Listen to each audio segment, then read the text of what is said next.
எல்லாருக்கும் வணக்கம். இந்த வீடியோல சைக்காலஜி ஆஃப் மணி புக்கோட 7th சாப்டரான ஃப்ரீடம், அதாவது சுதந்திரம் பத்தியும் அதுல சொல்லப்பட்டிருக்க விஷயங்களையும் தான் நாம டிஸ்கஸ் பண்ண போறோம். நம்ம சேனல்ல ஆல்ரெடி இந்த சாப்டரை ஆடியோ புக்கா தமிழ் அண்ட் இங்கிலீஷ் 2 லாங்குவேஜ்லயுமே போட்டிருக்கோம். உங்களுக்கு அந்த புக்கை படிக்கிறதுக்கான டைம் இல்லை அப்படின்னா அந்த ஆடியோ புக்கை ட்ரை பண்ணி பாருங்க. இந்த வீடியோல இந்த சாப்டர்ல சொல்லியிருக்கிற விஷயங்களை ரிவ்யூ பண்ணிட்டு அதை பத்தின ஒரு சில விஷயங்களை பத்தி டிஸ்கஸும் பண்ண போறோம். வாங்க வீடியோக்குள்ள போலாம். இந்த சாப்டர் 7ல இந்த புக்கோட ஆத்தரான மார்கன் ஹவுஸ்ல என்ன சொல்றாரு அப்படின்னா, நாம சேர்க்கிற சொத்தோட ஆகச்சிறந்த பயன் அப்படிங்கிறது என்னன்னா, டெய்லி காலையில எந்திரிச்சதும் நாம என்ன பண்ணணுங்கிறத நாமளே முடிவு பண்றதுதான். மக்கள் பணக்காரனாக நினைக்கிறதே மகிழ்ச்சியா இருக்கணும் அப்படின்னு தான். மகிழ்ச்சியா இருக்கிறது அப்படிங்கிறத டிஃபைன் பண்றது கஷ்டம். ஏன்னா அது எல்லாத்துக்கும் ஒரே மாதிரி இருக்காது, ஒவ்வொருத்தருக்கும் மாறுபடும். ஆனா உலகம் ஃபுல்லா பொதுவா மக்களை மகிழ்ச்சியா வச்சுக்கிற விஷயம் அப்படிங்கிறது என்ன அப்படின்னா, மக்களால எந்த அளவுக்கு தங்களோட வாழ்க்கைய தங்களோட கட்டுப்பாட்டுகளை வச்சுக்க முடியுது அப்படிங்கிறது தான். பணமும் அதன் மூலமா சேர்ற சொத்தும் தரும் ஆக சிறந்த பயன் அப்படிங்கிறது என்ன அப்படின்னா, நாம என்ன வேலை பண்ணணும் அப்படின்னு நினைக்கிறோமோ, எங்க வேலை பண்ணணும் அப்படின்னு நினைக்கிறோமோ, யார் கூட வாழணும், எவ்வளவு நாள் வேலை பார்க்கணும் அப்படிங்கிற விஷயங்களை முடிவு பண்ற சுதந்திரத்தை அது நமக்கு தரது அப்படிங்கிறது தான் பணத்தோட ஆகச்சிறந்த பயன். ஆங்கஸ் கேம்பிள் அப்படிங்கிறவரு 1900ல இருந்த ஒரு சைக்காலஜிஸ்ட். அந்த பீரியட் ஆஃப் டைம்ல பெரும்பாலான சைக்காலஜிஸ்ட் டிசார்டர்ஸ் பத்தி தான் ஸ்டடி பண்ணிட்டு இருந்தாங்க. பீப்புள் எந்த மாதிரி டிசார்டர்ஸ்னால பாதிக்கப்படுறாங்க, ஏன் டிப்ரெஷன் இருக்கு, ஆன்சைட்டி இருக்கு, இந்த மாதிரி தான் அவங்க ஸ்டடி பண்ணிட்டு இருந்தாங்க. ஆனா ஆங்கஸ் கேம்பிள் ஏன் மக்களை ஹாப்பியா வச்சுக்கிற விஷயம் எது அப்படிங்கறத பத்தி ஸ்டடி பண்ணும் அப்படின்னு நினைச்சாரு. அவரு அதை ஸ்டடி பண்ணி அந்த ரிசர்ச்ல வந்த ரிசல்ட்ஸ் 1981ல ஒரு புக்கா ரிலீஸ் பண்ணியிருக்காரு. அந்த புக்கோட பேரு sense of wellbeing in America. அந்த புக்ல என்ன சொல்றாரு அப்படின்னா, மக்கள் சைக்காலஜிஸ்ட்லாம் நம்புறதை விட ஹாப்பியா தான் இருக்காங்க. ஆனா கம்பேரிட்டிவ்லி ஒரு சிலர் மட்டும் ரொம்ப ஹாப்பியா இருக்காங்க. அப்படி இருக்கிறவங்கள நம்மளால ஒரு பொதுவான ஜியோகிராஃபி வச்சோ, இன்கம் வச்சோ, எஜுகேஷன் பேக்ரவுண்ட் வச்சோ செக்ரிகேட் பண்ண முடியல. ஆனா அவங்க ஏன் அந்த அளவுக்கு ஹாப்பியா இருக்காங்க அப்படின்னா, அவங்களால அவங்க வாழ்க்கைய அவங்களோட கண்ட்ரோல்ல வச்சுக்க முடியுது. தன்னோட வாழ்க்கை சார்ந்த முடிவுகளை அவங்க எப்படி நினைக்கிறாங்களோ அத மாதிரி முடிவு பண்ண முடியுது அப்படிங்கிறது தான் அவங்க அந்த அளவுக்கு ஹாப்பியா இருக்கிறதுக்கு காரணமா அவர் சொல்லியிருக்காரு. சோ மக்களை ஹாப்பியா வச்சுக்கிற விஷயம் அப்படிங்கிறது அவங்களோட சம்பளமோ, அவங்க வீட்டோட சைஸோ, அவங்க என்ன வேலையில இருக்காங்க அப்படிங்கிற அந்த பிரஸ்டீஜோ அதெல்லாம் கிடையாது.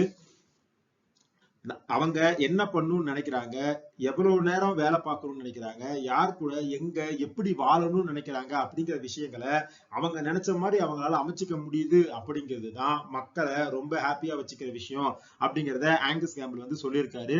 சோ இதுல இருந்து ஆத்தர் என்ன சொல்றாரு அப்படின்னா, பணத்தோட ஆகச்சிறந்த பயன்கிறது இந்த கண்ட்ரோலை நமக்கு நம்ம வாழ்க்கையில பெற்றுத்தரத்துக்கு அது உதவும் அப்படிங்கிறது தான் அப்படின்னு சொல்லியிருக்காரு. அதுக்கு அவர் வேற வேற சினாரியோஸை வச்சு ஒரு எக்ஸாம்பிள்ஸா எக்ஸ்பிளைன் பண்றாரு. ஃபர்ஸ்ட் என்ன அப்படின்னா, நம்ம கிட்ட ஒரு குறிப்பிட்ட கொஞ்சமான அமௌண்ட் சேவிங் இருந்தாலுமே நம்மளால நமக்கு உடம்பு முடியல அப்படின்னா வேலைக்கு ஒரு சில டேஸ் ஆஃப் எடுத்துக்கிட்டு ரெஸ்ட் எடுத்துட்டு நம்ம உடம்ப பார்த்துட்டு திரும்ப வேலைக்கு போக முடியும். இது ரொம்ப சின்ன விஷயமா தெரிஞ்சாலும் இந்த மாதிரியான ஒரு வசதி இல்லாத ஒரு மக்களுக்கு இது எவ்வளவு பெரிய ஒரு பெனிஃபிட்டா இருக்கும் அப்படிங்கிறப்ப அந்த அளவுக்கான ஒரு பணத்தை சேமிக்கிறது அப்படிங்கிறது நம்மளோட ஃபர்ஸ்ட் ஸ்டெப்பா இருக்கணும் அப்படின்னு சொல்லியிருக்காரு.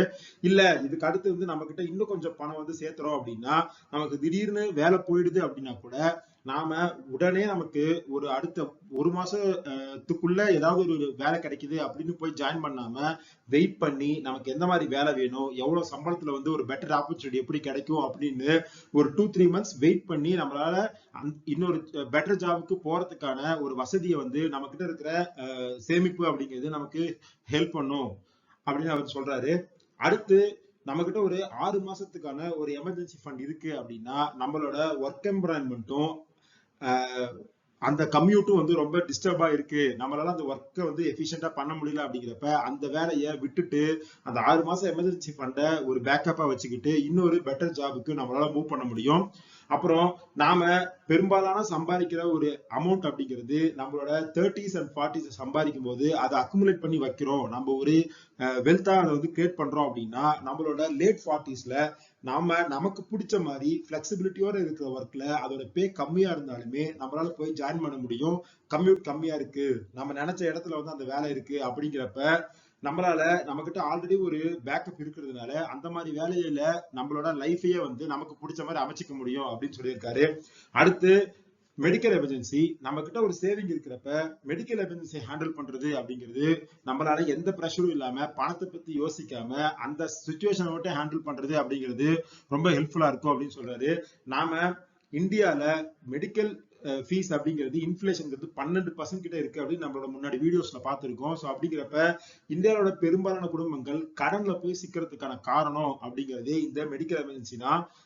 சமீபமா ஒரு 6 மந்த்ஸ்க்கு முன்னாடி விஜய் டிவி நியானால ஒரு ஷோ நடந்தது. அதுல தனியா ஒரு ஹஸ்பண்ட்லாம் இல்லாம ஒரு குடும்பத்தை நடத்துற பெண்கள் உட்காந்து பேசும்போது அவங்க கடன்ல சுத்துறதுக்கான காரணம் அப்படிங்கிறது அவங்க வேலையில இருக்கிற பிரச்சனைனால அவங்க உடம்புக்கு வர விஷயங்களுக்கு அவங்க செலவு பண்ற இந்த மெடிக்கல் இன்சூரன்ஸ் தான் அப்படிங்கறத பத்தி அவங்க பேசியிருந்தாங்க.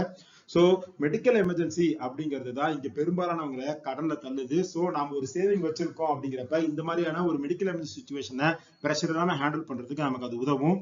அடுத்து நம்ம நம்மளோட குட் 20s அண்ட் 30ஸ்ல நல்லா சேமிச்சு ஒரு இன்வெஸ்ட்மெண்ட் பண்ணி ஒரு பேக்கப் ஒன்று ரெடி பண்றோம் அப்படின்னா ரிட்டையர்மெண்ட்டை நாம எப்ப நினைக்கிறோமோ அப்ப நம்மளால எடுக்க முடியும். சோ அந்த மாதிரி ஒரு சுதந்திரத்தையும் நாம சேமிச்சு வைக்கிற பணம் அப்படிங்கிறது நமக்கு கொடுக்கும் அப்படின்னு சொல்லி இவர் சொல்லியிருக்காரு.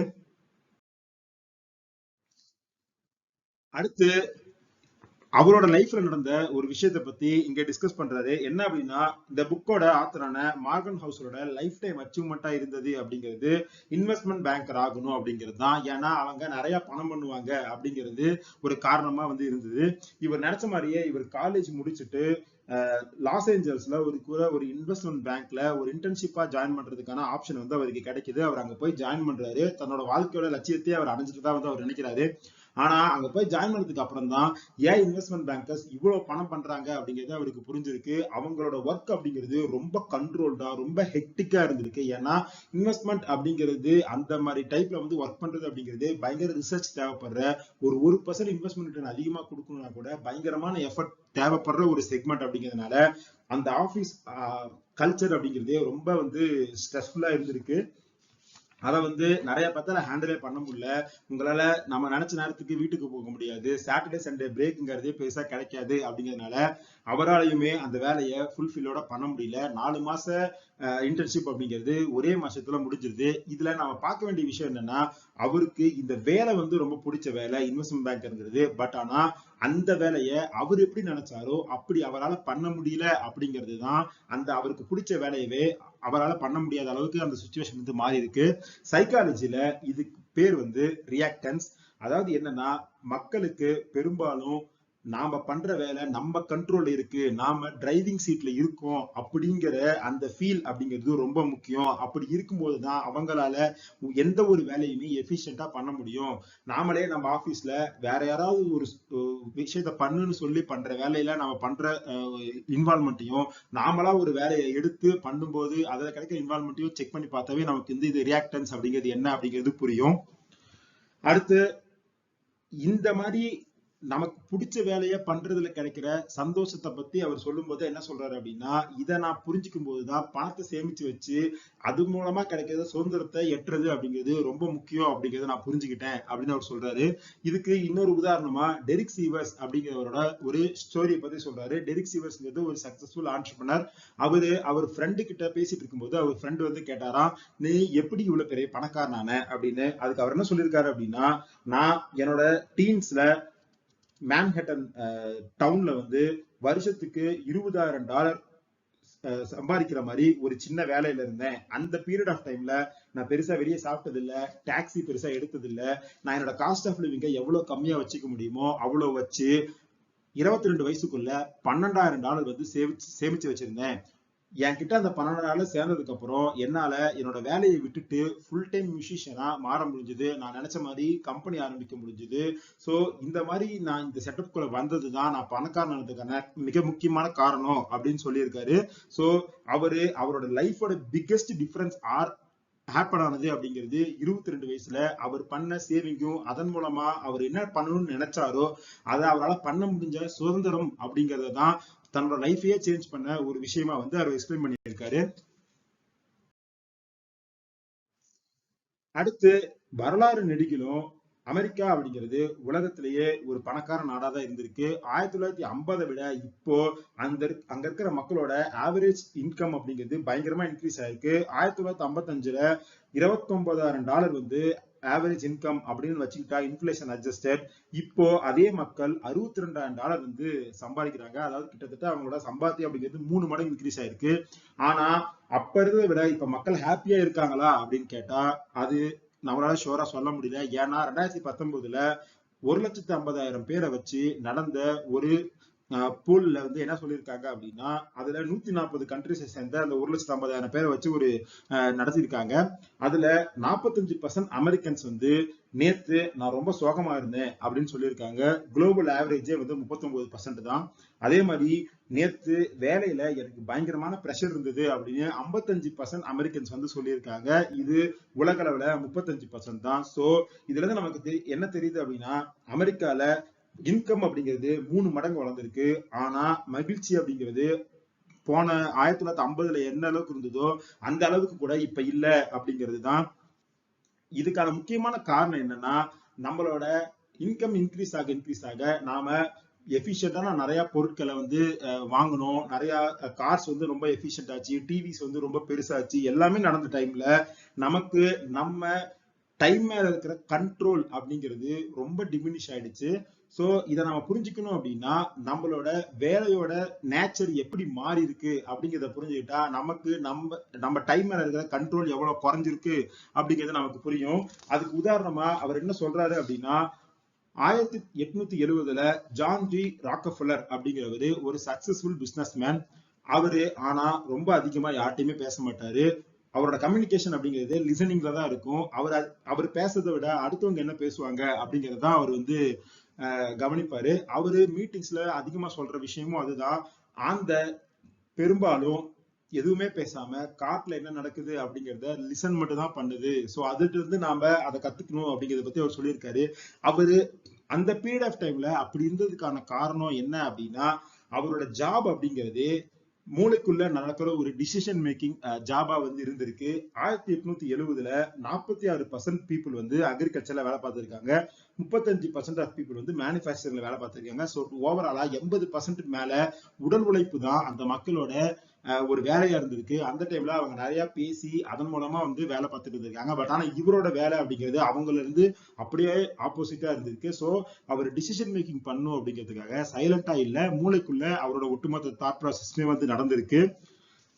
இப்ப 2000க்கு அதுக்கப்புறம் இப்போ பெரும்பாலானோட வேலை அப்படிங்கிறது இந்த ஜான் டி ராக்கஃபெல்லரோட வேலை சார்ந்துதான் இருக்கு. இப்போ இந்த 2001க்கு அப்புறம் 38% வேலை வந்து மேனேஜர்ஸ் சார்ந்து இருக்கு. 41% வந்து சர்வீஸ் ஒர்க்கர்ஸா இருக்காங்க. ஸோ அக்ராஸ் 80%ஓட வேலை அப்படிங்கிறது டிசிஷன் மேக்கிங் ஜாபா இருக்கு. ஸோ நம்மளோட டூல், நம்ம வேலை பார்க்கறதுக்கான டூல் அப்படிங்கிறது நம்மளோட மூளை தான். நம்ம கிட்ட முன்ன மேனுஃபேக்சரிங்லயும் அக்ரிகல்ச்சர்லயும் இருந்தப்ப ஒரு பொருளை வச்சு வேலையை செஞ்ச பெரும்பாலானவங்க இப்போ தங்களோட மூளையில யோசிக்கிற விஷயத்த வச்சு மட்டும்தான் அந்த வேலையை செஞ்சு முடிக்கிறாங்க. ஸோ இதனால என்ன ஆயிருக்கு அப்படின்னா நம்மளோட ஆபீஸ் டைமிங் அப்படிங்கிறது 9 to 5 அப்படின்னு முடியறது இல்ல. போர்ட்டபிள் டிவைசஸ் எல்லாம் பெருசா வந்ததுக்கு அப்புறம் லேப்டாப்ஸ், போன்ஸ் இதெல்லாம் வந்ததுக்கு அப்புறம் வேலை அப்படிங்கிறது வீடு வரைக்கும் பயங்கரமா வந்து எக்ஸ்டெண்ட் ஆயிருக்கு. ஏன்னா ஒரு ஆட்டோமொபைல் செக்டர்ல நீங்க வேலை பாக்குறீங்க, நீங்க அந்த அசம்பிளில இருக்கீங்க அப்படின்னா நீங்க அந்த அசம்பிளில விட்டு வெளியே வந்ததுக்கு அப்புறம் அங்க என்ன பண்ணிருக்கலாம் அப்படிங்கறத பத்தி பெருசா உங்களால யோசிக்க முடியாது. ஏன்னா அதை பண்றதுக்கான டூல்ஸ் எதுவுமே உங்க கையில கிடையாது. ஆனா இப்ப நீங்க ஒரு பெரிய கம்பெனில ஒரு டிசிஷன் மேக்கிங் ஜாப்ல இல்ல ஒரு சர்வீஸ் ஜாப்ல இருக்கீங்க அப்படின்னா உங்க கிட்ட இருக்கிற லேப்டாப்னால நீங்க ஆபீஸ்ல மத்தியானம் 2 மணிக்கு ஒரு வேலையை எவ்வளவு எஃபிஷியன்டா பண்ணுவீங்களோ அதே அளவுக்கு விடியற்கால 2 மணிக்கு உங்களோட கவுச்ல உட்காந்து வேலை பார்க்கும்போது கூட பண்ண முடியுது. ஸோ அதனால வேலை அப்படிங்கிறது கிட்டத்தட்ட ஒர்க்குக்குள்ள ஃபுல்லாவே வந்துருச்சு. 24/7 நாம வேலைக்கும் லைஃபுக்குமான அந்த டிஃபரன்ஸே இல்லாம தான் இருக்கும் அப்படிங்கறதான் வந்து ஆத்தர் சொல்றாரு. டெரிக் தாம்சன் அப்படிங்கிறவர் என்ன எக்ஸ்பிளைன் பண்றாரு அப்படின்னா, 21வது செஞ்சுரியில ஆப்ரேட்டிங் எக்யூப்மெண்ட் வந்து ஒரு போர்ட்டபிள் டிவைஸா மாறிடுச்சு அப்படிங்கிறப்ப மாடர்ன் ஃபேக்டரிங்கிறது ஒரு பிளேஸ் கிடையாது, ஒட்டுமொத்த நாளுமே ஒரு மாடர்ன் ஃபேக்டரி தான் அப்படின்னு சொல்லியிருக்காரு. சோ இதனாலதான் ப்ரீவியஸ் ஜெனரேஷன்ஸோட கம்பேர் பண்ணும்போது நம்ம ஒரு நாள்ல இருக்கிற நேரத்துல நமக்கு இருக்கிற கண்ட்ரோல் அப்படிங்கிறது ரொம்ப குறைஞ்சிருச்சு. நம்ம என்ன பண்ணணும்னு நினைக்கிறோமோ அதை பண்ணாம அந்த நம்மளோட சுச்சுவேஷன் எப்படியோ அதுக்கேற்ற மாதிரி நம்ம ரியாக்ட் பண்ண நம்ம லைஃப் ஸ்டைலே மாத்திக்கிட்டோம். நம்ம ஒர்க்குக்கு ஏற்ற மாதிரி நம்ம லைஃப் ஸ்டைலே மாறினதுனாலதான் நம்ம எவ்வளவுதான் சம்பாதிச்சாலும் நம்மளோட ஹாப்பினஸ் அப்படிங்கிறது கொஞ்சம் கம்மியா இருக்கு. ஏன்னா நம்ம முன்னாடியே பார்த்த மாதிரி ஹாப்பினஸ் இன்ஃபுளுசர் அப்படிங்கிறது கண்ட்ரோல் ஓவர் யுவர் டைம் தான் நம்ம எவ்வளவு ஹாப்பியா இருக்கோம் அப்படிங்கறத நமக்கு சொல்லுது. சோ இந்த ஆத்தர் இதுல என்ன சொல்றாரு அப்படின்னா, இது வந்து ஒரு ஈஸியான ப்ராப்ளம் கிடையாது சால்வ் பண்றதுக்கு. ஏன்னா ஒவ்வொருத்தருக்கும் சுச்சுவேஷன் ஒவ்வொரு மாதிரி இருக்கும். இதுல முதல் ஸ்டெப் என்னன்னா, இந்த மாதிரி ஒரு ப்ராப்ளம் இருக்கு அப்படிங்கறத அட்ரஸ் பண்ணிட்டு அதுக்கு அந்த டைம் மேல இருக்கிற ஃப்ரீடமை கெயின் பண்றதுக்கு பணத்தை எப்படி யூஸ் பண்ணணும், அதை எப்படி வெல்த்தா கிரியேட் பண்ணி அந்த ஃப்ரீடம் அப்படிங்கிற ஒரு விஷயத்த வந்து நம்ம பெறணும் அப்படிங்கிறத நம்ம யோசிக்கணும் அப்படிங்கிறது தான் இந்த சாப்டரோட எண்ட்ல அவர் என்ன சொல்றாரு அப்படின்னா, கால் பில்மர் அப்படிங்கிறவரு 30 லெசன்ஸ் ஆஃப் லிவிங் அப்படிங்கிற புக்ல வயசான 1000 அமெரிக்கன்ஸை இன்டர்வியூ பண்ணி அதை வச்சு அந்த புக் வந்து எழுதியிருக்காரு. அதுல அவர் என்ன சொல்றாரு அப்படின்னா, நான் இன்டர்வியூ பண்ண 1000 பேர்த்துல யாருமே ஹாப்பியா இருக்கிறதுக்கு பயங்கரமா வேலை பார்க்கணும் அப்படின்னும், நமக்கு பிடிச்ச பொருளா வாங்கணும் அப்படின்னும், நம்ம சுத்து வட்டாரத்திலே நாம தான் பயங்கரமான வெல்த்தியா இருக்கணும், இல்ல நாம பெரிய லெவல்ல ஒரு வேலையில போய் நிக்கணும் அப்படின்னு சொல்லல. அவங்க சொன்னது எல்லாமே குவாலிட்டியான ஒரு ஃப்ரெண்ட்ஷிப், அதுக்கப்புறம் வீட்டுல குழந்தைங்களோட ஒரு குவாலிட்டி அன்ஸ்ட்ரக்சர்ட் டைம் வந்து ஸ்பெண்ட் பண்றது அப்படிங்கிறது தான் நான் ஹாப்பியா இருந்தேன் அப்படிங்கறத வந்து அவங்க நோட் பண்றாங்க. அது மட்டும் இல்லாம அவங்க என்ன சொல்றாங்க அப்படின்னா, நாம பெரும்பாலான நேரங்கள் நம்ம குழந்தைகளுக்காக தான் ஓடுறோம், அவங்களுக்கு என்ன வேணுமோ அதை வாங்கி தரத்துக்கு தான் ஓடுறோம். ஆனா நம்ம குழந்தைகள் அந்த பொருட்களை விட அதிகமா எதிர்பார்க்கறது அப்படிங்கிறது நம்மளோட பிரசன்ஸை தான். சோ இதுதான் நம்ம எல்லாரையுமே ஹாப்பியா வச்சிருக்கிற விஷயம் அப்படின்னு சொல்லி பில்மர் வந்து அந்த புக்ல எழுதியிருக்காரு. சோ இந்த மாதிரி வயசானவங்க சொன்னதுல இருந்து நாம எடுத்துக்க வேண்டிய விஷயம் என்ன அப்படின்னா, நாம பணத்தின் மூலமா பெற ஒரு மிகப்பெரிய விஷயம் அப்படிங்கிறது நமக்கு நம்ம டைம் மேல இருக்கிற கண்ட்ரோல் தான். அந்த கண்ட்ரோலை நாம பெறணும் அப்படின்னா நாம சம்பாதிக்கிற பணத்தை முடிஞ்ச அளவுக்கு சேமிச்சு அதை இன்வெஸ்ட்மெண்ட் பண்ணி நம்மளோட டைம்ல லேட் பீரியட் ஆஃப் நம்ம லைஃப்ல நம்ம நினைச்ச மாதிரி பண்றதுக்கான ஒரு ஸ்பேஸை நமக்கு நாமே கிரியேட் பண்ணிக்கிறது தான். அந்த ஃப்ரீடம் தான் பணம் தர ஆகச்சிறந்த பயன் அப்படிங்கிறது தான் இந்த சாப்டர்ல ஆத்தர் வந்து நமக்கு எக்ஸ்பிளைன் பண்ணியிருக்காரு. சோ இந்த வீடியோல இந்த சாப்டர்ல என்னெல்லாம் எக்ஸ்பிளைன் பண்ணியிருக்காங்க அப்படிங்கறத பத்தி டீட்டெயிலா பார்த்திருக்கோம். இந்த வீடியோ வந்து உங்களுக்கு ஹெல்ப்ஃபுல்லா இருக்கும் நம்புறேன். இதே மாதிரி இன்னொரு வீடியோல உங்களை சந்திக்கிறேன். அது வரைக்கும் நன்றி, வணக்கம்.